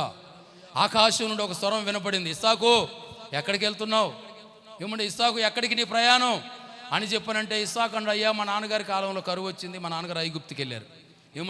కాబట్టి ఇప్పుడు కాలంలో కూడా, మరి నా కాలంలో కూడా కరువు వచ్చింది, ఆకాశం ఇత్తడిగా మార్చబడింది, మరి ఇక తినడానికి తిండి లేదు, కరువు వచ్చింది, అందరూ వలస వెళ్ళిపోతున్నారు, మరి నేను కూడా ఇక్కడ ఉండి ఏం చేస్తాను, నేను కూడా బయలుదేరాను అని చెప్పానంటే, అప్పుడు దేవుడు చెప్పాడు, ఎక్కడికి నువ్వు వెళ్ళమాకు, ఈ దేశంలోనే ఉండు, నేను నిన్ను ఆశీర్వదిస్తాను, నువ్వు విత్తనం వేయి, నేను దాన్ని ఫలింపజేస్తాను అని చెప్పని అన్నాడు. ఇప్పుడు ఆ సంవత్సరం ఇస్సాకు ఆ దేశమందున్న వాడై విత్తనము వేసి 100 ఫలము పొందెను. హల్లెలూయా. హల్లెలూయా. ఇస్సాకు 100 ఫలం పొందాడు విత్తనం వేసి. అంటే కారణం ఏమిటో తెలుసా? ఇస్సాకులో ఉన్న మంచి గుణం ఏమిటో తెలుసా? ఇస్సాకులో ఉన్న ఒక మంచి లక్షణం ఏమిటో తెలుసా? ప్రతిరోజు ఇస్సాకట పొలములోనికి ధ్యానింప వెళ్ళి, హల్లెలూయా, ఏమి ధ్యానింప వెళ్ళి పొలములోనికి ప్రతిరోజు ధ్యానింప వెళ్ళి, ప్రార్థన చేస్తూ వెళ్ళి, వాక్యం చదువుతూ వెళ్ళి, ఏమంటే దేవుణ్ణి తన హృదయంలోనికి ఆహ్వానించి తన హృదయంలో ఉంచుకొని, ఏమంటే దేవుని తన హృదయంలో నివాసం చేసేటట్లుగా ప్రతిరోజు వాక్యానికి చోటిచ్చాడు, ప్రతిరోజు వాక్యాన్ని ధ్యానించాడు. పొలము అనే సంఘానికి వచ్చాడు, పొలము అనే సంఘములో ఆరాధన చేశాడు, పొలము అనే సంఘములో ఆయన్ని స్తుతించాడు, వాక్యాన్ని ధ్యానించాడు. ఏమంటే చివరికి ఆయన్నే తన హృదయం అంతా నింపేసుకున్నాడు. హల్లెలూయా. అలా నింపేసుకున్నటువంటి ఇస్సాకు జీవితంలో దేవుడు చేసినటువంటి గొప్ప కార్యం ఏమిటి అనంటే నూరంతల ఫలాన్ని అనుగ్రహించాడు. హల్లెలూయా.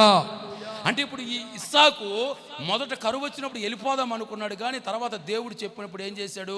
తన హృదయాన్ని దేవునికి ఇచ్చేశాడు. హల్లెలూయా. తన హృదయాన్ని దేవునికి అప్పగించాడు. హల్లెలూయా. అందుకని ఆ తర్వాత ఏమైందండి? నూరంతల ఫలాన్ని పొందుతూ వచ్చాడు. ఈ రోజున ఆశీర్వాదం, అభివృద్ధి, పరిశుద్ధత, ఆనందం, ఆహ్లాదకరం, ఆరోగ్యం ఇవన్నీ కూడా మనకి కావాలి అని చెప్పానంటే ఒకే ఒక్కటండి. చెప్పాను కదా, మిమ్మల్ని ఏం అడగట్లేదు దేవుడు, మిమ్మల్ని ఏం అడగట్లేదు, ఒకే ఒక్కటి అడుగుతున్నాడు, మీ హృదయాన్ని నాకు ఇచ్చేయండి. హల్లెలూయా. హల్లెలూయా.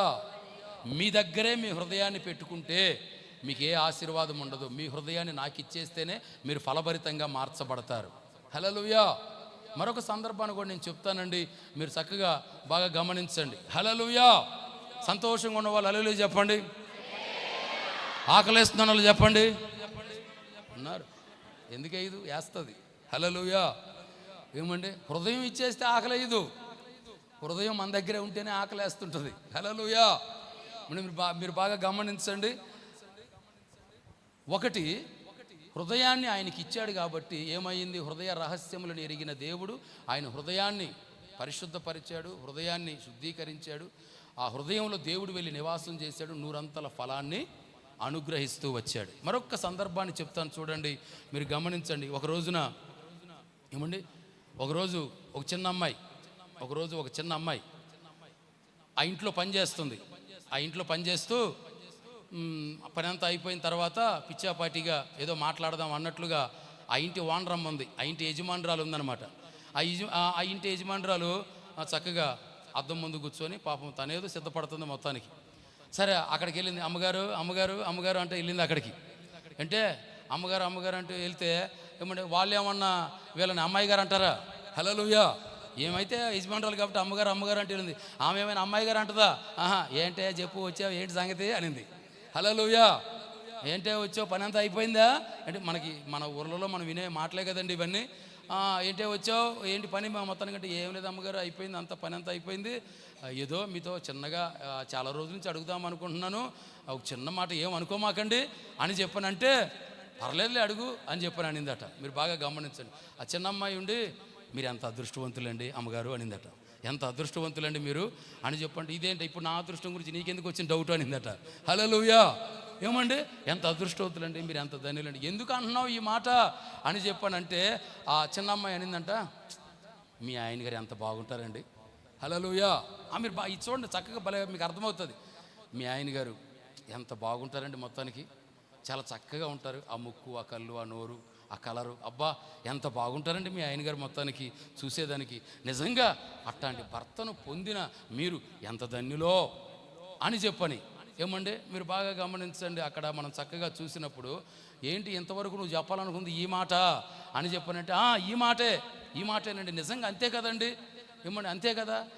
చక్కగా మంచిగా మంచి వాళ్ళు దొరికినప్పుడు ఎంతో ఆనందంగా ఆశీర్వాదకరంగా ఉంటారు కదండి. మీరు అదృష్టవంతులే కదండి, ఇంత మంచి భర్త, ఇంత అందగాడు దొరికాడు మీకు అనిందట. హల్లెలూయా. అప్పుడు వెంటనే ఆమె నీరసంగా, ఏం చెప్పాను లేవే, నా భర్తదంతా పైన పటారం, మీరు చెప్పాలి తర్వాత మాట. హల్లెలూయా. పైన పటారం, ఇక అంతే, పైన పటారం, లోన పరిస్థితి మొత్తానికి. అదేంటి అమ్మగారు అంత మాట అన్నారు, ఆయన చూస్తే అంత బాగుంటాడు, మీరు ఆయన్ని ఆ మాట ఎట్లా అనాలనిపించింది మీకు మొత్తానికి అని చెప్పానంటే నిజమేనే, నువ్వు నమ్మట్లేదు, నిజమే, మా ఆయన అంతే పైన పటారం. అంటే అర్థం ఏమిటో తెలుసా అండి, ఆయన ముఖం మాత్రం చాలా బాగుంటుంది కానీ ఆయన ఒళ్ళంతా కుష్టే, లోపలంతా పైన బట్టలేసి కవర్ చేస్తుంటాడు అంతే. మంచి యుద్ధ నేర్పరి, మంచి సైనికుడు, యుద్ధం చేయగలిగిన వాడు, అయినా కూడా తన ఒళ్ళంతా కూడా కుష్టు పాపానికి సాదృశ్యం. ఏమండి, ఇప్పుడు ఇక మనలోకి వచ్చేద్దాం. మీరు గమనించండి, కుష్టు పాపానికి సాదృశ్యం అంటే ఇప్పుడు మన పరిస్థితి కూడా ఇప్పుడు ఎలా ఉంటుంది? పైన పటారం. ఇప్పుడు మనల్ని అంటే మాత్రం ఇటు చూస్తారుగా, మమ్మల్ని అంటున్నాడే అని చెప్పని, హల్లెలూయా, మమ్మల్ని అంటున్నాడే అని చూస్తారు. మొత్తానికి పైన పటారం. యేసు ప్రభు ఒక చక్కటి మాట అండి, చాలా కఠినంగా మాట్లాడతాడండి యేసు ప్రభు. మనం అనుకుంటాం ఆశీర్వాదకరం అని, కొన్ని ఉంటాయి, కొన్ని భలే కఠినంగా మాట్లాడతారు ప్రభు. ఆ మాటలు అన్నప్పుడు మరి వాళ్ళ చుట్టూ ఉన్న పరిస్థితులు ఎలా అయిపోయినాయి, ఇప్పుడు మీ పరిస్థితి ఎలా అయిపోయింది? నేను ఆ మాట అంటే యేసు ప్రభు ఇలాగే అన్నాడు చుట్టూ ఉన్న ప్రజల్ని, మీరు అందరూ సున్నం కొట్టినా, నేను అనలేనండి ఆ మాట, మీరు అనండి బాగుంటుంది, సున్నం కొట్టినా, గట్టిగా చెప్పండి హల్లెలూయా. ఏమంటే ఆ రోజు ప్రభువును కూడా వాళ్ళు అలాగే, ఏంటి మేము సమాధుల్లో కనపడుతున్నామా అని. సమాధులు కూడా ఎలా ఉంటాయండి? బయట శృంగారంగాను, లోపల ఏమంటే భయంకరమైన కంపుతో నిండి ఉన్న పరిస్థితులు. ఆయన కూడా అంతే, పైకి ముఖమేమో చాలా బాగా కనపడుతుంది, ఒళ్ళంతా ఏమో లోపల భయంకరమైన కుష్టు పాపంతో నిండిన పరిస్థితులు. కొంతమంది అంతేనండి, వేశ్య అయినా పరలోకం పోయిద్దేమో కానీ, వేశ్య అయినా మారు మనసు పొంది ప్రార్థన చేసుకొని రక్షింపబడి పరలోకం వెళ్ళిద్దేమో కానీ వేషధారి మాత్రం వెళ్ళడు. వేషధారి మాత్రం వెళ్ళడు. ఏమంటే పైకి ఒకలాగా లోపల ఒకలాగా వేషధారి మాత్రం వెళ్ళడు. ఇక్కడ నయమాను పరిస్థితి ఎట్లా ఉందంటే, పైకి ముఖం బాగుంటుంది, లోపల శరీరం అంతా కుష్టు అనే దాంతో నిండిపోయింది. వెంటనే, అవునా అమ్మగారు అంత పని జరిగిందా? అయ్యో నాకు ఎప్పుడో చెప్పాల్సింది కదా, ఇప్పుడు చెప్పారు మీరు. మా ఊరిలో గొప్ప బహుగనుడు దైవజనుడు, ఆయన ప్రార్థన చేశాడంటే ఎలాంటి రోగమైనా పోతుంది మొత్తానికి అని చెప్పని అనగానే వెంటనే ఏమంటే బయలుదేరి సర్వ సైన్యాన్ని తీసుకొని, ఏమంటే కానుకలు తీసుకొని, బంగారం తీసుకొని, అన్నిటిని తీసుకొని వెళ్ళి ఎలీషా ఇంటి ముందు నిలబడ్డాడు. ఇక్కడ మీకు బాగా అర్థమవుతుంది, దైవజనుడు అయిన ఎలీషా గారి ఇంటి ముందు నిలబడ్డాడు. నిలబడితే శిష్యుడు బయటకు వచ్చాడు. ఏంటండి, మేము పలానా దేశం నుంచి వచ్చాం, నాకు పలానా రోగం ఉంది, మీ దైవజనుడు బయటికి పిలిస్తే ప్రార్థన చేయించుకుంటానికి వచ్చాను నేను అని చెప్పానంటే, వెంటనే ఈ శిష్యుడు వెళ్ళి, అయ్యా ఇంకేముంది, పలానా రాజ్యం నుంచి పలానా వాళ్ళు వచ్చారు నాయన, మరి మీ గురించి వచ్చారు, మీరు వచ్చి ప్రార్థన చేయాలంట, వాళ్ళు చాలా పెద్దోళ్ళు, మీరు బయటికి రావాలి మొత్తానికి అని చెప్పానంటే, ఆ దైవజనుడు ఏమన్నాడు అని అంటే, వాళ్ళు ఎవరైనా కానీ, మీరు గమనించారు, దైవజనుడు ఏమన్నాడంటే వాళ్ళు ఎవరైనా కానీ, దైవజనుడు లోపల నుంచి అన్నాడు, ఒరే బాబు దీనికోసం నేను వచ్చి ప్రార్థన చేసేది ఏమున్నది, అదిగో ఆ యోర్దాను నదిలోకి వెళ్ళి 7 సార్లు మునిగి రమ్మను అన్నాడట. యోర్దాను నదిలోకి 7 సార్లు మునిగి రమ్మను అని చెప్పానంటే, ఇక చూడండి వచ్చి, అయ్యా మా దైవజనుడు చెప్పాడు మిమ్మల్ని 7 సార్లు మునిగి రమ్మన్నారు యోర్దాను నదిలో అని చెప్పానంటే ఉగ్రుడైపోయాడండి, రౌద్రుడైపోయాడండి. ఇక కోపం వచ్చేసింది. కోపం ఎవరికి? నయమానికి కోపం వచ్చేసి ఏమంటున్నాడు తెలుసా అండి? మా ఊరిలో, మా పట్టణంలో, ఈ ఇశ్రాయేలు దేశంలో ఉన్న నదుల కంటే ఏమంటే ప్రత్యేకమైన నదులు లేవా, గొప్ప నదులు లేవా, ఆశీర్వాదకరమైన నదులు లేవా? నేనేదో ఆయన బయటకు వచ్చి నన్ను చూసి నన్ను గౌరవించి ఇదిగో నా శరీరం మీద చేయి పెట్టి ఒకటే రుద్ది ప్రార్థన చేస్తాడు అనుకుంటే, ఏమంటే వెళ్ళి నదిలో మునిగి రమ్మంటాడా అని చెప్పి ఈయన హృదయాన్ని ఇవ్వకుండా హృదయాన్ని కఠినపరుచుకొని మాట్లాడుతున్నాడు. ఏమండి, ఆయన చెప్పినట్టుగా విని హృదయాన్ని ఇచ్చి నదిలో మునిగితే ఆశీర్వాదం, కానీ ఈయన హృదయాన్ని ఇవ్వకుండా కఠినం చేసుకొని ఏమండి కాస్త కోపంగా మాట్లాడుతున్న పరిస్థితులు అక్కడ కనబడుతూ ఉన్నాయి. మీరు బాగా గమనించండి, అక్కడ పరిస్థితులు ఆ విధంగా కనబడుతూ ఉన్నాయి. మరి ఈ రోజున వాక్యం వెలువడుతూ ఉన్నప్పుడు నీ లోపల ఉన్నటువంటి ఆ పాపాన్ని తొలగించుకునే పరిస్థితులు నీకు ఉండాలి. కానీ నీ పాపమును బయటికి తీసుకొచ్చి హెచ్చరించినప్పుడు నీవు కోప్పడకూడదు, దాన్ని సరిచేసుకోవాలి. దాన్ని చక్కగా సరిచేసుకొని రానున్న రోజుల్లో నువ్వు ఆశీర్వాదకరంగా ఉండాలనే వాక్యం చక్కగా సెలవిస్తుంది. అయితే మొత్తానికి మేము వెళ్తాంలే, మాకు నదులు లేవా, గొప్ప నదులు ఉన్నాయి, శ్రేష్టమైనవి ఉన్నాయి అని వెనుదిరిగే లోపు ఆ దాసులలో కొంతమంది ఉండి వచ్చి అన్నారు, అయ్యా ఆయన ఏమైనా గొప్ప కార్యం చేయమన్నాడా, ఆయన ఏమైనా పెద్ద భారం వేయమన్నాడా, ఆయన ఏమైనా ఏదైనా చేయమన్నాడా బాబు అధిపతి, ఒక్కసారి మా మాటను ఏమన్నాడు, వెళ్ళి నదిలోకి వెళ్ళి 7 సార్లు మునిగి రమ్మన్నాడు, నువ్వు స్వస్థత కలిగిద్ది కదా నీకు అని ఎప్పుడైతే చెప్పారో అప్పుడు కాస్త నెమ్మదించి ఆ హృదయాన్ని ఆయన చెప్పిన మాటకి అప్పగించి ఆ హృదయాన్ని అప్పగించి వెళ్ళి 7 మారులు ఆ యోర్దాను నదిలో మునిగినప్పుడు 7వ మారు అతను తిరిగి లేచినప్పుడు పసి పిల్లవాని దేహము వలె ఆయను. చప్పట్లు కొట్టి గట్టిగా చప్పట్లు కొట్టి, పసి పిల్లవాని దేహము వలె ఆయను. ఈ రోజున నీ హృదయాన్ని ఆయనకి ఇస్తే నీ శరీరానికి పట్టిన రోగమైనా, నీ ఆత్మకు పట్టిన రోగమైనా, ఏ రోగము నుండైనా నీకు ఒక పరిపూర్ణమైన విడుదల కలుగునుగాక, పరిపూర్ణమైన స్వస్థత కలుగునుగాక. అయితే ఒక్కటే, ఏమిటది? అయితే ఒక్కటే, ఏమిటది? నా కుమారుడా నీ హృదయాన్ని, ఇంతేనండి. ఆ హృదయాన్ని ఇచ్చేస్తే చాలు, మీరు ఫలభరితంగా మారిపోతారు. ఆ హృదయాన్ని ఇచ్చేస్తే చాలు, మీరు పరిపూర్ణమైన విడుదల మీకు కలుగుతుంది. ఆ రోగం నుండి, పాపం నుండి, శాపం నుండి విడుదల కలుగుతుంది. హల్లెలూయా. ఏమండి, ఇంతకంటే ఆ పెద్దగా ఏది అవసరంలా ఆ హృదయంలో ఆయనకి చోటిస్తే చాలు. ఏమండి, మరొక మాట చెప్పమంటారా, ముగించమంటారా? చెప్పమంటారా, ముగించమంటారా? మీరు ముగించమంటే ముగించేస్తాను ఇప్పుడే. ఇక మీరంటే నాకు చాలా గౌరవం. హల్లెలూయా, హల్లెలూయా.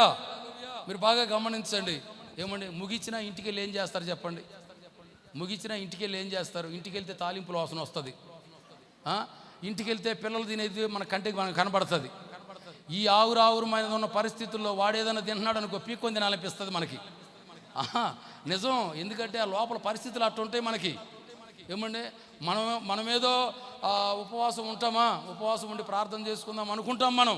ఏమండి, అలా ఉపవాసం ఉంటే ఆ ఇంట్లోనేమో వాళ్ళు తాలింపులు వేస్తుంటారు.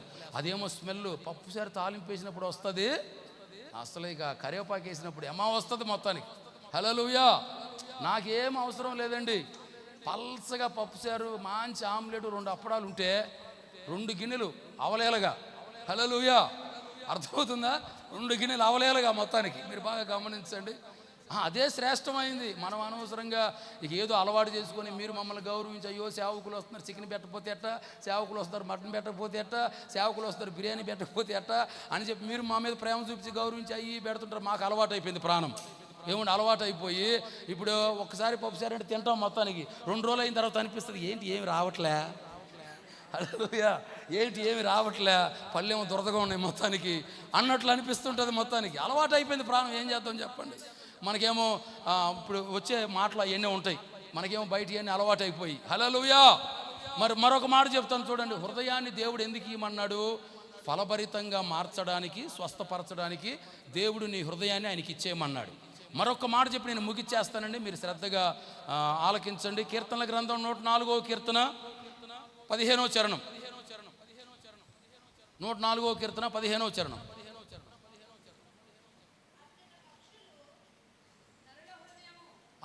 నరుల హృదయము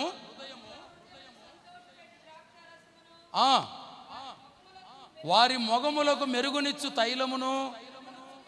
ఈ మాట గమనించు. నరుల హృదయమును బలపరుచు ఆహారమును ఆయన పుట్టించుచున్నాడు. హల్లెలూయా. ఎందుకు హృదయాన్ని దేవుడు ఇవ్వమన్నాడు అని అంటే, ఇక్కడ చక్కగా రాయబడి ఉంది, నరుల హృదయమును సంతోషపెట్టు ద్రాక్షారసమును వారి ముఖములకు మెరుగునిచ్చు తైలమును, నరుల హృదయమును బలపరచు ఆహారమును ఆయన పుట్టించుచున్నాడు. హల్లెలూయా.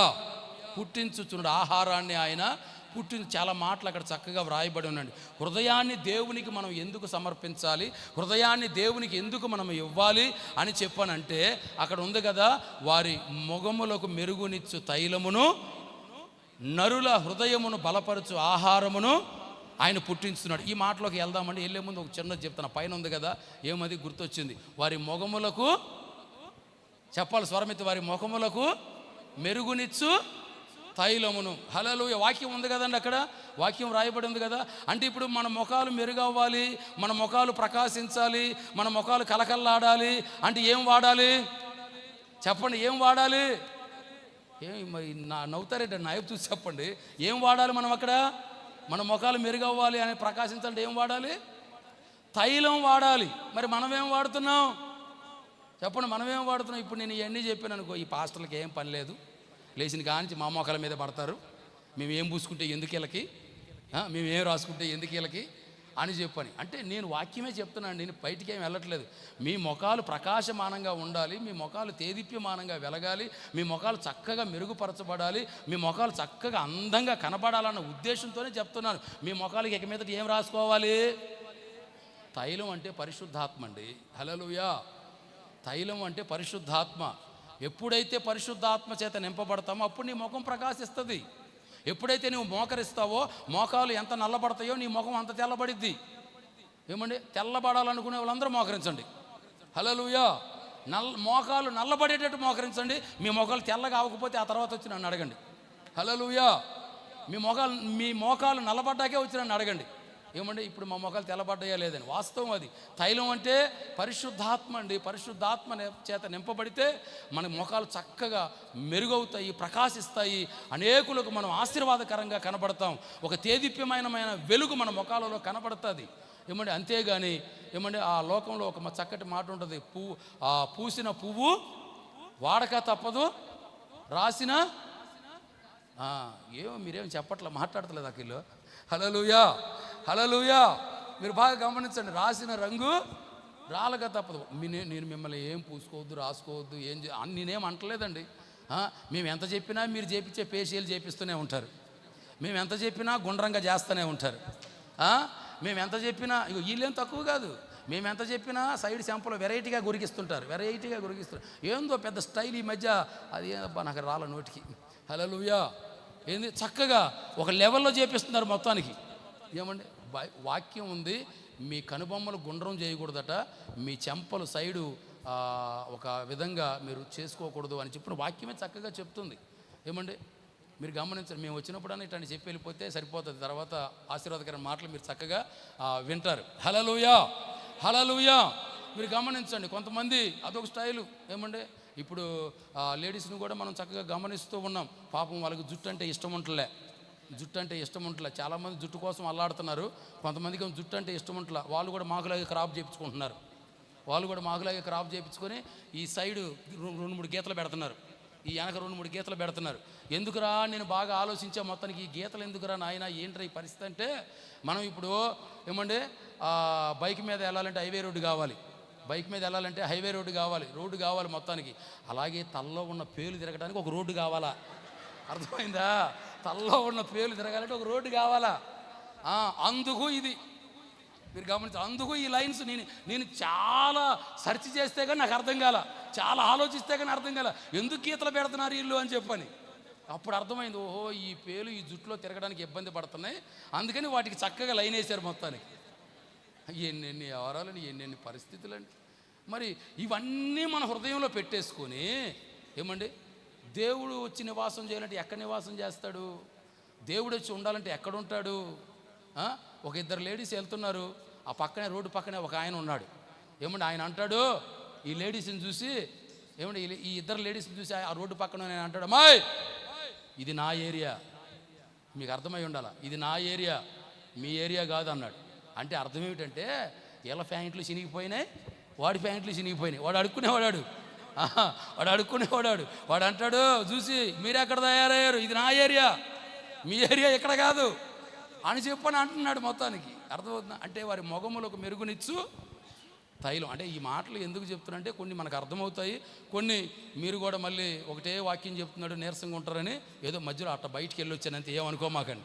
హల్లెలూయా, హల్లెలూయా. మీరు బాగా గమనించండి నా ప్రియమైన దేవుని బిడ్డలారా, మొగములకు మెరుగునిచ్చు తైలము అని చెప్పానంటే చక్కగా మీరు ఇంటికి వెళ్ళాక ఈ రాత్రి ఇలా చేసి చూడండి, శుభ్రంగా నూనె రాసుకోండి, మొగానికి నూనె రాసుకోండి, శుభ్రంగా పడుకోండి. నేను చెప్తే మీరు వినండి, ఖచ్చితంగా మీకు అలా జరగకపోతే అడగండి. శుభ్రంగా వెళ్ళి మొగానికి బాగా నూనె రాసేసుకొని ఏమండి శుభ్రంగా పడుకోండి. తెల్లారేసరికి మీ మొఖాలు ఎంత చక్కగా మారిపోతాయి అంటే అంత చక్కగా మారిపోతాయి. ఎందుకంటే నేను చెప్పినట్టు చేసింది ఒక ఆమె ఛత్తీస్గఢ్లో నేను చెప్పినట్టు నేను ఆ రోజు ఒక వాక్యం చెప్పాను, మీ మనస్సు అనే నడుము కట్టుకోనండి అన్న, అని చెప్పాను. నేను బాగా చెప్పాను. వాళ్ళు హిందీ తెలుగు కదా, సగం అర్థమయ్యి సగం అర్థం కాక ఏం చేసిందంటే ఏమండి నేను ఇలాగే చెప్పాను, మీ మనస్సు అనే నడుము కట్టుకోండి అన్న. అంటే సరే మొత్తానికి వాక్యం అంతా విన్నారు, వెళ్ళిపోయిన తర్వాత ఆ రాత్రి భార్య భర్త ఇద్దరు ఇక తిని శుభ్రంగా పడుకునేటప్పుడు ఆమె కొబ్బరితాడు తీసుకొని నడుముకి గట్టిగా బిగించి పడుకున్నాడు సైలెంట్గా. ఆయనుండి ఏందమ్మా ఏం చేస్తున్నావు నువ్వు, ఏంటి ఈ పని అంటే, పొద్దున వాక్యం ఏమన్నావు నువ్వు అదే చెప్పాడు కదా పాస్టర్. ఏం చెప్పాడు ఆయన? నడుము కట్టుకోమన్నాడా లేదా? అందుకే కట్టుకున్నా అంటే ఆమెకు అర్థమైంది ఆ నడుము కట్టుకోమని. హల్లెలూయా. కొంతమంది రకరకాలుగా అర్థం చేసుకుంటారండి. అప్పుడు ఆయన పాపం ఒకటేసి, భర్త కదండి, ఒకటేసి అలా కాదు ఇలా చెప్పాడని చెప్పని ఆయన వివరించి అప్పుడు అర్థమయ్యేటట్లు చెప్పాడు. అట్లాగే మీరు గమనించండి, నేను చెప్పానంటే ఆ తైలం ఏమిటంటే మీరు పరిశుద్ధాత్మతో నింపబడండి. ఆత్మ చేత ఎప్పుడైతే నింపబడతారో ఆ ఆత్మ మీ ముఖాలకి ఒక ప్రకాశమానమైన ఒక మెరుగుని అద్దుతుంది. హల్లెలూయా. ఆ తర్వాత మాట ఉంది కదా, ఏమని? నీ హృదయమును, నరుల హృదయమును బలపరుచు ఆహారమును ఆయన పుట్టించుచున్నాడు. హల్లెలూయా. నరుల హృదయమును బలపరుచు ఆహారమును ఆయన పుట్టించుచున్నాడు అని చెప్పని. అంటే ఇప్పుడు హృదయాన్ని ఎందుకు ఇవ్వాలి దేవునికి, హృదయాన్ని ఎందుకు ఆయనకి అప్పగించాలి మనము అని చెప్పనంటే, మీరు చూడండి ఇక్కడ చక్కగా వ్రాయబడిన మాట, ఆ హృదయాన్ని బలపరిచే ఆహారాన్ని దేవుడు పుట్టిస్తున్నాడట. హృదయాన్ని బలపరిచే ఆహారాన్ని దేవుడు పుట్టిస్తున్నాడు. ఈ శరీరం బలంగా ఉండాలంటే ఎన్నో ఆహారాలు ఉన్నాయి. ఈ శరీరం బలంగా ఉండాలంటే లోకంలో మనం చూస్తే ఎన్నో ఆహారాలు కనపడతాయి. ఏమండి, ఈ రోజున మీరు గమనించండి, ఇదివరకు మన పూర్వీకులు చేసినవన్నీ ఇప్పుడు మనోళ్ళు చేస్తున్నారు. ఏమండి, ఇదివరకు మనోళ్ళు పూర్వీకులు తిన్న తిండి అంతా కూడా ఇప్పుడు ఏమంటున్నారు, అదేదో ఫుడ్ అబ్బా, మిల్టన్ ఫుడ్డా, ఏం ఫుడ్ అది? హల్లెలూయా. ఆ మిల్టన్ ఫుడ్డా, మిలాన్ ఫుడ్డా, మొత్తానికి మీరు బాగా గమనించండి. అలాగ చేసుకోండి, అలాగ మీరు డైట్ చేయండి, అలాగ మీరు ఆరోగ్యంగా ఉండండి, మీరు స్లిమ్ అవ్వండి, మీరు సన్నగా ఉండండి, ఇలా ఉంటే ఆరోగ్యం, ఏమండి ఇలా ఉంటే గుండె జబ్బులు రావు, ఇలాగని చెప్పని ఇప్పుడు మన పూర్వీకులు చేసినయే ఇప్పుడు మనం చేస్తున్నాం. ఓల్డ్ ఈజ్ గోల్డ్ అన్నట్టు మనమేం కొత్తగా కనిపెట్టింది ఏమీ లేదు, పాతదే మళ్ళీ చేస్తూ ఉన్నాం. హల్లెలూయా, హల్లెలూయా. ఎప్పుడో పాతకాలంలో బెల్ బాటం ప్యాంట్లు వాడేవాళ్ళు, ఇప్పుడు మనోళ్ళు అదే వాడుతున్నారు. ఏంటంటే ఫ్యాషన్ అంటారు. ఏం ఫ్యాషన్ కాదు, అప్పుడు వాడినయే ఇప్పుడు వాడుతున్నారు అంతే. హల్లెలూయా. ఏమంటే ఇదివరకు మన అమ్మమ్మలకి నాయనమ్మలకి 30 సంవత్సరాల క్రితం ఏమంటే ఈ కుళాయిలు లేని పరిస్థితుల్లో ఏమంటే ఎక్కడో ఊరి చివర బావి దగ్గర ఏమంటే ఆ కడబెత్తుకొని వెళ్ళి నీళ్లు మోసుకొని వచ్చి పాపం వాళ్ళు నీళ్లు మోసి పనిచేసి ఈ గోడ దగ్గర పాపం ఉన్న ఆ క్లాత్ చినిగిపోయిన పరిస్థితి. ఏమండి అదే ఓల్డ్ ఈజ్ గోల్డ్. ఏంటంటే ఇప్పుడు కష్టపడాల్సిన అవసరం లే, మనమే చించేసుకుంటున్నాం ఇక్కడ. హల్లెలూయా. ఏమిట్రా అంటే ఫ్యాషన్ అంటున్నారు. ఏం ఫ్యాషన్ కాదు, ఓల్డ్ ఈజ్ గోల్డే. ఆ రోజు ఉన్నదే ఈ రోజు ఉంది. మొత్తానికి వాళ్ళు కష్టపడ్డారు, మనం కష్టపడకుండా ఫ్యాషన్ అంటున్నాం అంతే. హల్లెలూయా. ఏమంటే నరుల హృదయమును బలపరచు ఆహారాన్ని ఆయన పుట్టించుచున్నాడు. రకరకాల ఆహారాలు వచ్చేసాయండి, ఎన్నెన్నో. శరీరం బలపరచబడాలంటే రకరకాల ఆహారాలు. ఏమంటే ఈ రోజున ఇంట్లో చాలామంది తినటం మానేశారండి, అంతా హోటళ్ళకే. ఇంట్లో చాలామంది తినటం అంతా హోటల్లోకి వెళ్తే కుటుంబాలుగా ఎంతమంది చక్కగా వచ్చి రకరకాల ఫుడ్లు అవన్నీ తినడం. ఒకటి తిన్నాడండి, మీరు గమనించిన, ఒకటి తిన్నాడు, బిర్యానీ తిన్నాడు. ఏమండి ఆ తర్వాత శుభ్రంగా అది బిర్యానీ తర్వాత ఇవి రకరకాలుగా ఉంటాయండి అక్కడ, అన్ని పిజ్జాలని, బర్గర్లని, ఇంకా ఈ కేఎఫ్సీ అని ఇవన్నీ మొత్తం అన్నీ తిన్నాడు. చిప్స్ తిన్నాడు, అన్నీ తిన్నాడు. చివరికి ఏమైందంటే కోకోకోలా తాగాడు. అన్నీ తిన్న తర్వాత ఇంకొంచెం గ్యాప్ ఉంటే కోకోకోలా తాగాడు. ఆ కోకోకోలా తాగి ఆ తేపు రాక టక్మని గుండె ఆగిపోయింది. హల్లెలూయా. ఆ తేపు బయటికి రాక టక్మని గుండె ఆగిపోయింది అంతే. ఇంకా స్తోత్రం. పరదేశులము ప్రియులారా మన పురమిది కాదెప్పుడో అని చెప్పని ఇక పాట ఎత్తుకున్నారు మొత్తానికి. ఇంకంతే కదండి పరిస్థితి. రకరకాల తిండ్లండి, శరీరం బలపరచబడాలి అని చెప్పని. కానీ ఇక్కడ నరుల హృదయమును బలపరచు ఆహారాన్ని ఆయన పుట్టిస్తున్నాడు. హల్లెలూయా. ఒక ఆమె రేయ్ ఏమంటే అంటే ఆమె మాట్లాడే భాష అట్ట ఉంటుంది. ఆయన ఒక చక్కటి ఇదిలో ఉండొచ్చు, కానీ ఏమని తెలుసా, రేపటికల్లా నీ మెడ మీద తల ఉండదని చెప్పని ఒక చక్కటి లెటర్ రాసిచ్చింది. అది చూసినటువంటి ఆయన చాలా గొప్పవాడండి. అయినా కూడా ఆ మాటకి, ఆ మరణ భయం చేత ఒకటే పరుగు, పరిగెత్తి ఒక దినమంతా పరిగెత్తి ఒక చెట్టు కింద పడిపోయాడు. ఆయాసం రొప్పొచ్చి పడిపోయి మరణ భయం చేత గమ్మున పడుకున్నాడు. మొత్తం నేను ముగిస్తున్నానండి. హల్లెలూయా. ఏమంటే గమ్మున పడుకున్నాడు. మొత్తానికి మీరు గమనించండి. గమ్మున పడుకునేసరికి టక్మని ఎవరో వచ్చి తట్టినట్టుంటే లేచి చూశాడు. ఎవరో కనపడలా. అక్కడ నిప్పుల మీద కాల్చబడిన రొట్టె, నీళ్ళ బుడ్డి కనపడి. ఆయన గొప్ప ప్రవక్త ఏలియా గారు బదరీ వృక్షం కింద జరిగిన సందర్భం అది. సరే తిన్నాడు, దొరికింది మొత్తానికి, ఎవరో పెట్టారు అన్నట్టుగా తిన్నాడు. తిన్న తర్వాత ఆయన లేచాడంటే లేదు, మళ్ళీ పడుకున్నాడు. తిని మళ్ళీ పడుకున్నాడు. మళ్ళీ ఈసారి దేవదూత వచ్చి మళ్ళీ తట్టింది.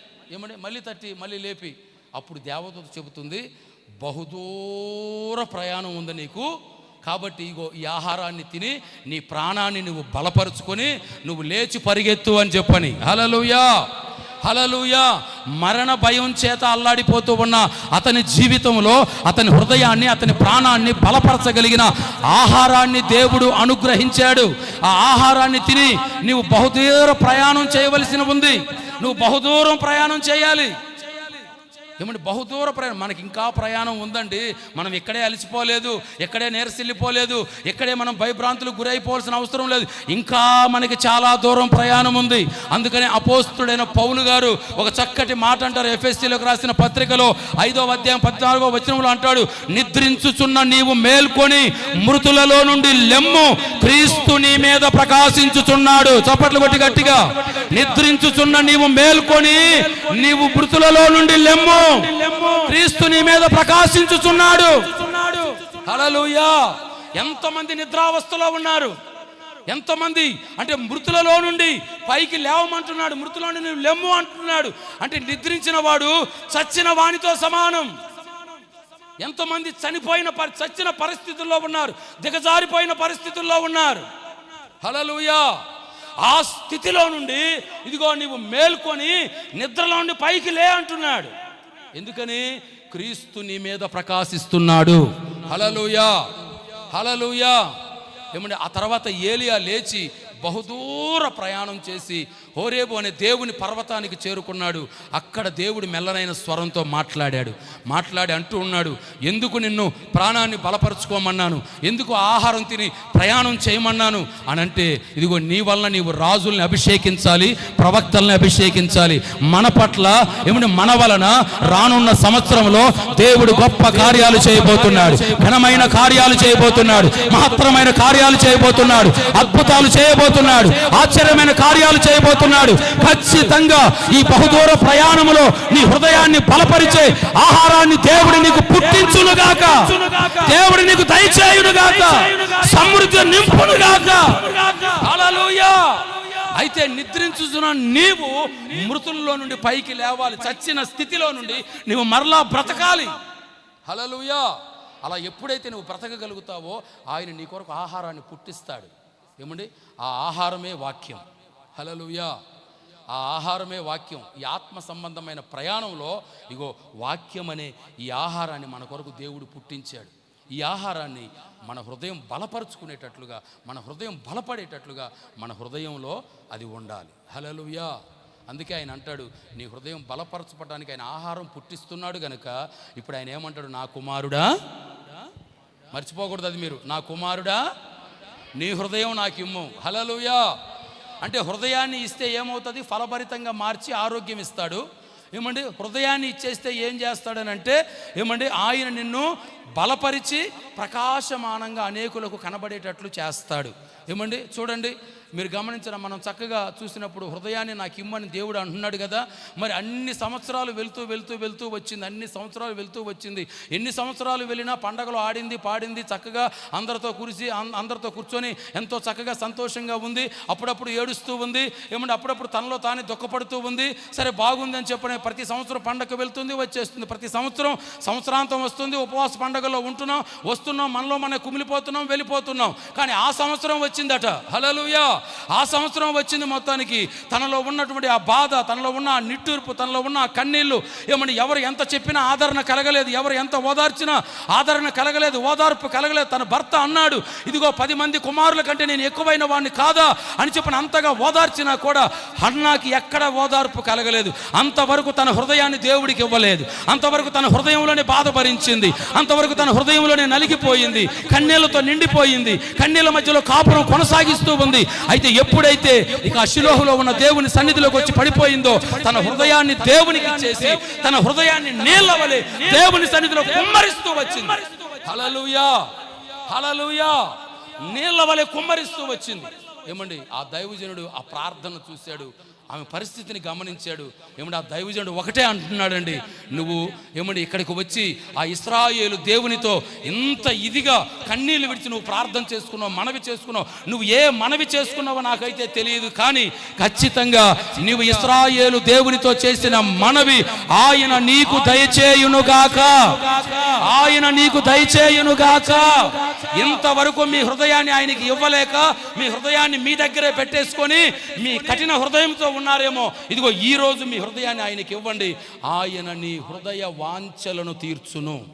కీర్తనలో 37:4 ఉంటుంది, యెహోవాను బట్టి సంతోషింపము, ఆయన నీ హృదయ వాంఛలను తీర్చును. ఎప్పుడు నీ హృదయాన్ని ఇచ్చేస్తే ఆయన నీ హృదయంలో ఉన్న కోరికలన్నీ తీర్చేస్తాడు, నీ హృదయంలో ఉన్న ఆశలన్నీ సఫలపరుస్తాడు, నీ హృదయంలో ఉన్న వాంఛలన్నీ తీరుస్తాడు. ఆ రోజున వెళ్ళిపోయి ఆనాటి నుండి ఆమె దుఃఖాముఖిగా ఉండటం మానివేసింది, భోజనం చేస్తూ వచ్చింది. మరుసటి ఏడాది ఆమె ఒడిలో ప్రార్థన వంటి కుమారుడు కలిగాడు. హల్లెలూయా!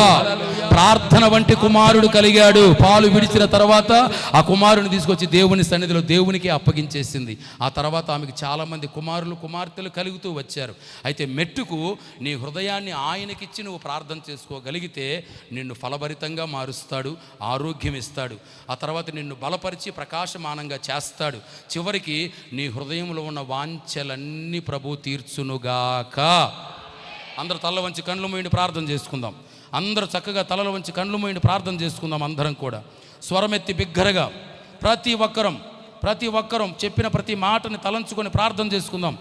నా కుమారుడా నీ హృదయం నాకిమ్ము అని ప్రభు చాలా చక్కగా మాట్లాడుతూ వచ్చారు.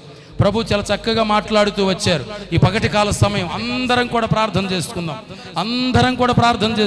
Praise the lord, praise the lord, praise the lord, praise the lord. Hallelujah, hallelujah, hallelujah, hallelujah, hallelujah, hallelujah. Praise the lord, praise the lord, praise the lord. నీ సన్నిధిలో నా హృదయమును నీలవలే కుమ్మరించునట్లు నీ పాదపీఠముగా నన్ను మార్చుమా, నీ పాదపీఠముగా నన్ను మార్చుమా. నిత్యుడా నీ సన్నిధి నిండుగాన తోడు, నిత్యముంచి నన్ను నడిపించుమా. నిత్యుడా నీ సన్నిధి నిండుగాన తోడు, నిత్యముంచి నన్ను నడిపించుమా. నీ సన్నిధిలో నా హృదయమును నీలవలే కుమ్మరించునట్లు నీ పాదపీఠముగా నన్ను మార్చుమా, నీ పాదపీఠముగా నన్ను మార్చుమా. నీ కౌగిలిలోనే నిత్యం నిల్పుమా, నీ కౌగిలిలోనే నిత్యం నిల్పుమా. నీ చిత్తమే నాలో నెరవేర్చుమా, నీ చిత్తమే నాలో నెరవేర్చుమా. నిత్యుడా నీ సన్నిధి నిండుగాన తోడు, నిత్యముంచి నన్ను నడిపించుమా. నడిపించుమా, నడిపించుమా, నడిపించుమా, నడిపించుమా, నడిపించుమా. నిత్యుడా నీ సన్నిధి, నిత్యుడా నీ సన్నిధి, నిత్యుడా నీ సన్నిధి నిండుగాన తోడు, నిత్యముంచి నన్ను నడిపించుమా. నడిపించుమా, నడిపించుమా, నడిపించుమా, నడిపించుమా. యేసయ్యా, యేసయ్యా, యేసయ్యా, యేసయ్యా,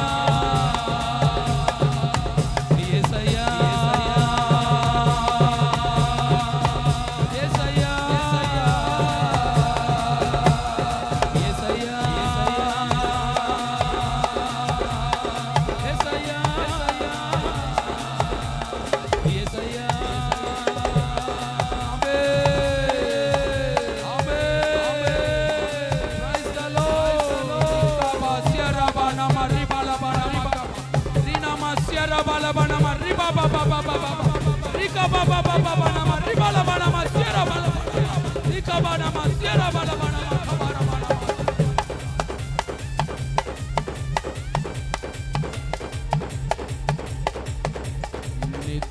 ఉంచి నన్ను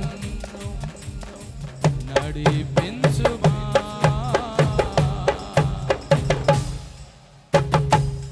నడిపించుమా.